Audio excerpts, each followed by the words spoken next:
All right, you tell me when you are ready recording. Okay, I'm recording now.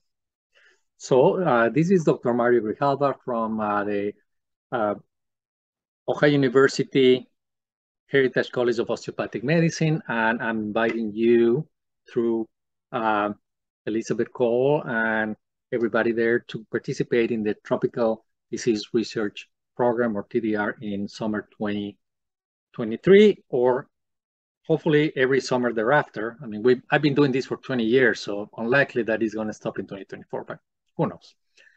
In any case, this year, we've created a curriculum specifically for medical students.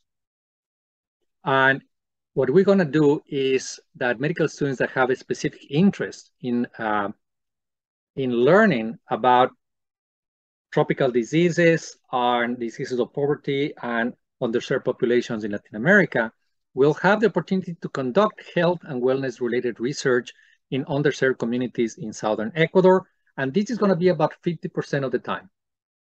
The other 50% of the time, students will be conducting shadowing of healthcare providers in the region, both private and public.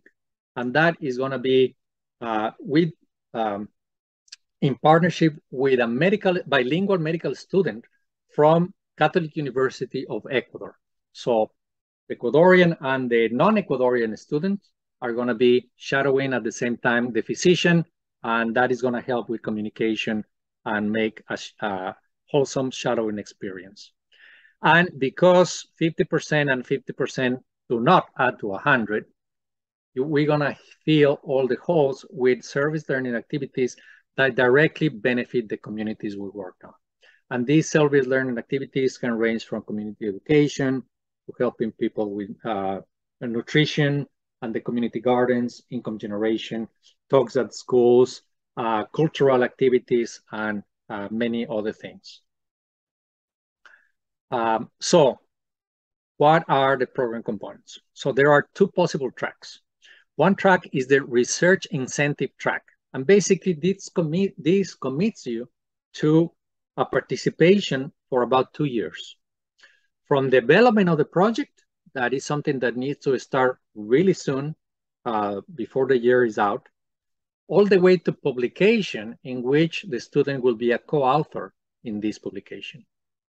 And so students work with faculty mentors developing a research project from the ground up.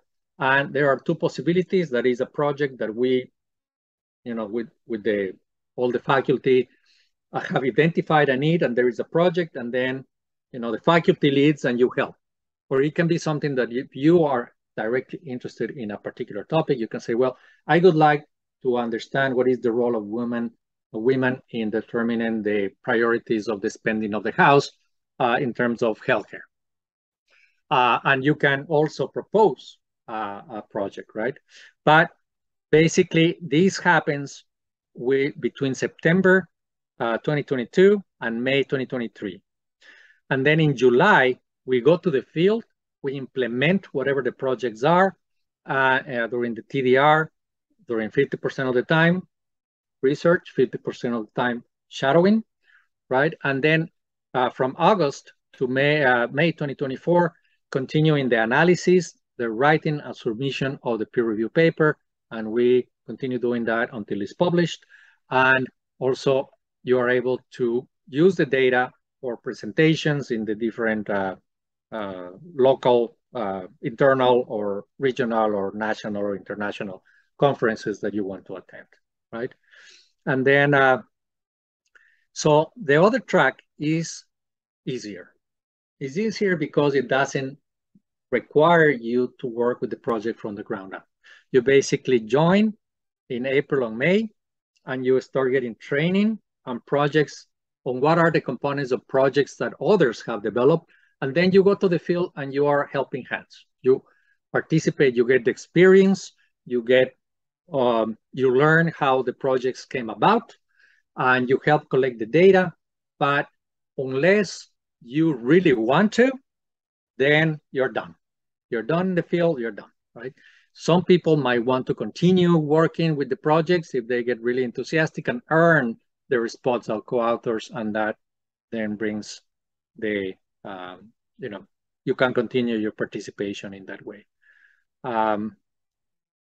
So what type of research areas are we looking for? Well, infectious and chronic diseases, nutrition, mental health is going to be a component that started last year, and it's like we opened Pandora's box there. We started asking the questions, and then we found that there were so many needs of these communities, and so many issues, and it's not well defined, it's not well identified, and there are so many people at risk of suicide. There are so many survivals of family violence or sexual violence that do not have access to any mental health services. So we're going to be working on that this year. Access to healthcare, knowledge, attitudes, and practices, social determinants of health, and public health in general. So students that go into the research assistance track participate in data collection, participate in the educational talks, nutrition and disease prevention, and work in activities to empower groups of teens and youth adults to improve the health conditions of the communities. That's another thing we want to be doing that. And also everybody gets to participate in some level on the construction of the anti-Chagas homes. So when you are in the field, we collaborate. Is a group, and you can see this is early in the morning. We meet at 6 a.m. before breakfast, and we do a briefing with all of the team members, and then we explain what has happened before, what have we achieved, and what is gonna be happening next, right? And this is the only time that we are all together at the same time. From here, we go to breakfast. And after breakfast, the teams deploy to the field and everybody does what they are supposed to be doing. And hopefully this year, people will know where they're going way before, right? Sometimes it's like during the day that you realize that you are in this group, but this time we are finding a different organization. So if you're going to be doing shadowing, you go with your partners to do that. If you are going to go to the communities to do some other type of work or research, you do to do that, right?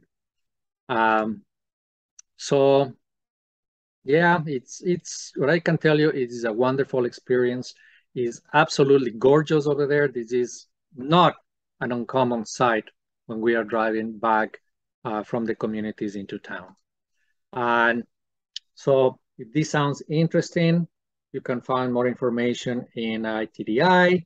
You can find more information about the program specifically in this website, or you know, and you can tag us and follow us in the different social media.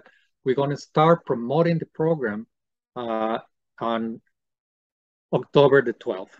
So you have had the preview of this promotion. I think I am just about done with my time, but we might have some space for questions if anybody has any. Yes, I got a private message with a question, and it's asking about the timeline of the trip. The question goes, like, what are the dates for the trip if they are known, or is it like more like a range? So you know, in the slide you said like September to May. Like, is that a hard Right. Yes. How, like, how flexible is it? The travel itself happens from June the 30th to July the 18th. July the 18th, 2023. Everything before that is preparation. And everything after that is data analysis and publication. Okay. And then I guess there's a second part to this question also, because in terms of travel, I think it would only really be feasible for first years to have that time because second years will be going off to rotations. So this question is also asking, like, is there a way for a second year to get involved, or I guess remotely in this sense, without the travel part? Theoretically, yes, it has happened. And it happened actually during the pandemic. It happened where we had students, not medical students, but graduate students that needed to conduct their capstone projects. So They designed the projects. They were able to secure the funding from internal sources or whatever sources, and then those components were added to the overall plan. So theoretically, yes, it's possible. It will. I want to stress the fact that conducting research is really gratifying, but it requires some effort, right? You need to put the time. So because the moment that we engage in a process of research, we are making an agreement with the communities. These people already have, decades or generations of being underserved.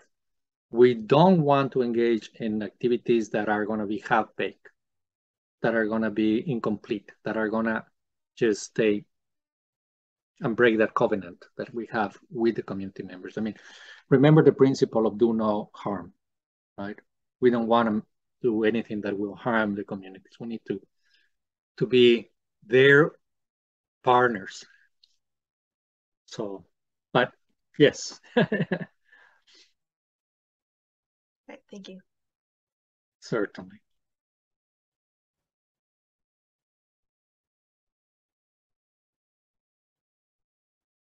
I got All right. another private message saying, how do we get involved in the 2-year-long research presentation project? Okay, so for that, you would email me or Grijalva at ohio.edu, and you can find me just about, I guess, if you Google me, you find me, right? There are many Mario Grijalvas. It's a very common name in Mexico, although I'm not Mexican. But there is only one at Ohio University. So if you do Mario and Chagas disease, you probably find me.